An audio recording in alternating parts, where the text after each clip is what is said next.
दोस्तों, मैं संगीता तिवारी धर्म परिवार चैनल में आपका हार्दिक स्वागत करती हूँ। दोस्तों, आज हम बात करेंगे शनि प्रदोष के बारे में। शनि प्रदोष के दिन किस प्रकार भगवान भोलेनाथ की पूजा आराधना करें और माँ पार्वती की पूजा करें।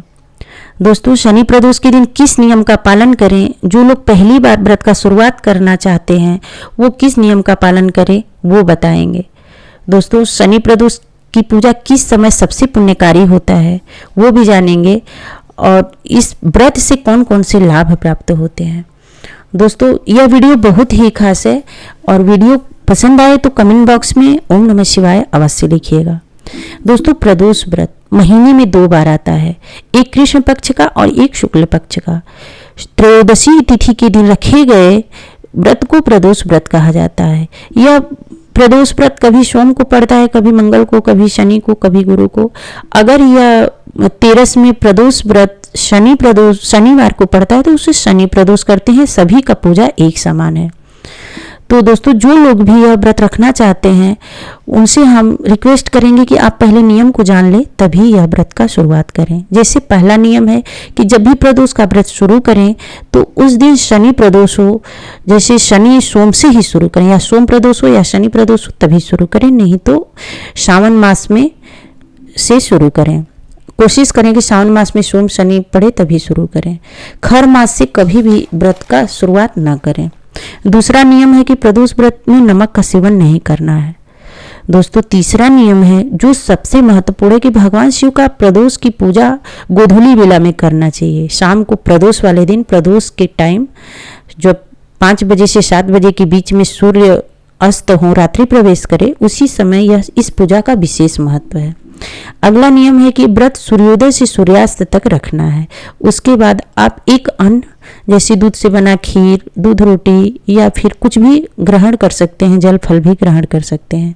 दोस्तों, अब बात करेंगे शनि प्रदोष की सर्वोत्तम पूजा विधि के बारे में। तो देखिए, आप प्रदोष के दिन सूर्योदय से पहले जगें और स्नान करके, जैसे कि मैं हर व्रत में बताती हूँ कि पहले सूर्य की पूजा करें, क्योंकि ग्रहों के राजा सूर्य हैं और देवों में सबसे अग्रणी सूर्य की पूजा होती है पंचदेवों में। तो जल अर्पित करना जरूरी है। इसके बाद रोजाना की तरह अपने पूजा स्थान पर बैठ के माँ गौरी और शिव की पूजा करें। दोस्तों, प्रदोष वाले दिन दिन भर ओम नमः शिवाय मंत्र का मन ही मन जप करते रहें और सायं काल में जब स्नान आदि करके शिवलिंग की पूजा करें। अपने घर में अगर शिवलिंग है तो वहाँ करें, नहीं है तो घर के पास अगर कोई मंदिर है तो वहाँ जाके पूजा करें।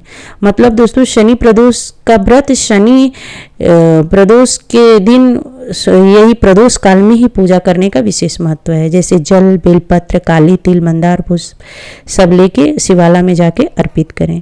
दोस्तों, बीमारियों से, बहुत बड़ी से बड़ी बीमारियां हैं उससे छुटकारा मिलती है, असाध्य रोगों से छुटकारा मिलती है। और जिस दंपत्ति के संतान नहीं है उन्हें शनि प्रदोष के प्रभाव से संतान की प्राप्ति होती है। दोस्तों, सायंकाल शिवलिंग की पूजा करें तो निश्चय ही संतान सुख की प्राप्ति होगी। कितना भी कठिन से मनोकामना हो, कठिन से कठिन, वो अवश्य पूर्ण होगी। तो दोस्तों, आप बात करेंगे शनि प्रदोष की कथा के बारे में।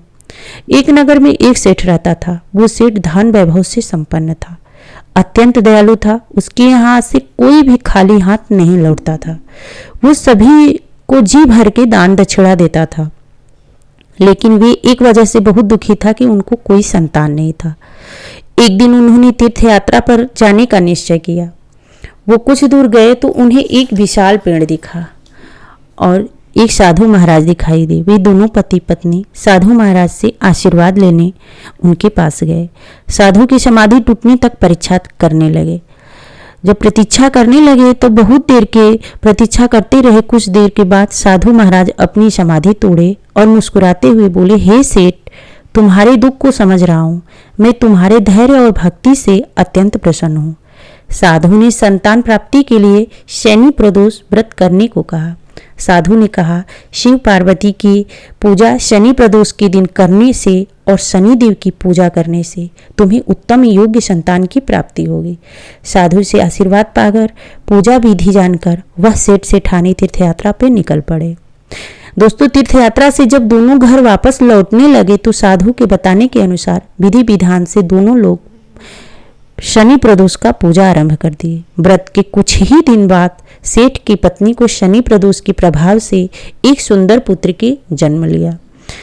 एक सुंदर पुत्र ने जन्म लिया। इस व्रत के प्रभाव से दोनों पति पत्नी आनंद पूर्वक अपने पुत्र के साथ रहने लगे। तो दोस्तों, जो भी भक्त सच्चे मन से शनि प्रदोष का व्रत रख के शिवलिंग की पूजा प्रदोष काल में विधि विधान से करता है, उनकी कोई भी कामना हो शिव शक्ति और शनिदेव की कृपा से पूर्ण होती है। तो दोस्तों, कुछ लोगों का सवाल है कि दीदी एकादशी व्रत भी करते हैं और प्रदोष व्रत करना चाहते हैं, तो एकादशी का पारण कब करेंगे? तो देखिए, एकादशी की सुबह ही प्रदोष हो जाता है। तो जो भी भक्त एकादशी व्रत करता है उसकी सुबह स्नान पूजा करके तुलसी के पत्ते और गंगा जल से पहले पारण कर ले, क्योंकि अन्न भी नहीं खाना पड़ेगा और पारण भी हो जाएगा। तुलसी जल और गंगा जल से कहा जाता है कि जब भी एकादशी का पारण करें तो भगवान के पंचामृत, लड्डू गोपाल है कृष्ण के पंचामृत से करें या फिर गंगा जल से और तुलसी से करें तो संपूर्ण फल प्राप्त होता है व्रत का। तो इसके बाद भगवान शिव और माता पार्वती का पूजा आरंभ करें प्रदोष वाला। तो ध्यान रखें, एकादशी का पारण तुलसी गंगा जल से करने के बाद ही प्रदोष व्रत का संकल्प शुरू करें, क्योंकि जब तक एक व्रत समाप्त नहीं करेंगे, पूर्ण नहीं करेंगे, तब तक दूसरे व्रत प्रारंभ करने का कोई महत्व नहीं है।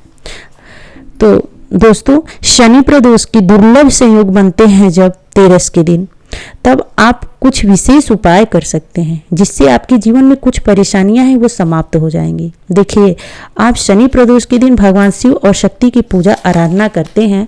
उसी दिन उसके बाद आपके घर के आसपास अगर कोई पीपल का वृक्ष है तो वहां जाकर आपको एक पात्र में थोड़ा सा दूध और जल, काली तिल मिलाकर पीपल वृक्ष के जड़ में अर्पित करना है और लक्ष्मी नारायण का ध्यान करना है और अपने पितरों को भी स्मरण करना है और विधि विधान से फूल, अक्षत और एक दीपक जला के पीपल की परिक्रमा करना। 7 बार, 21 बार, 11 बार या फिर 108 बार, आपको जितना समय हो उतनी बार परिक्रमा करें। आपके दोस्तों, वहाँ पे एक सरसों तेल का भी दीपक प्रज्वलित करें। यह दीपक सायंकाल करें तो सर्वोत्तम होता है, लेकिन सुबह वाला पूजा जो जल बताए हैं दूध गंगा जल वाला, सुबह में पूजा सबसे आवश्यक है, अनिवार्य है। दोस्तों, शिवलिंग पर काले तिल, शमी पत्र और पुष्प जरूर चढ़ाएं। काले तिल चढ़ाने से बुरे ग्रह दोषों से मुक्ति मिल जाती है। शनि प्रदोष के दिन काले कुत्ते को रोटी में सरसों तेल लगाकर खिलाने से बहुत लाभ प्राप्त होता है, बड़ी से बड़ी परेशानियां से मुक्ति मिल जाती है। तो दोस्तों, इसमें कोई संशय नहीं है, ये आजमाया हुआ उपाय है, आप आजमा के देख सकते हैं, क्योंकि भगवान भोलेनाथ की कृपा प्राप्त हो जाती है। कितना भी दुर्लभ से दुर्लभ समस्याओं से व्यक्ति को छुटकारा मिल जाता है। दोस्तों, उम्मीद करते हैं आज की वीडियो आपको आवश्यक लगी होगी, अच्छी लगी होगी। वीडियो लाइक कीजिएगा, शेयर कीजिएगा। अगर चैनल पे पहली बार है तो प्लीज़ सब्सक्राइब करिएगा। हर हर महादेव।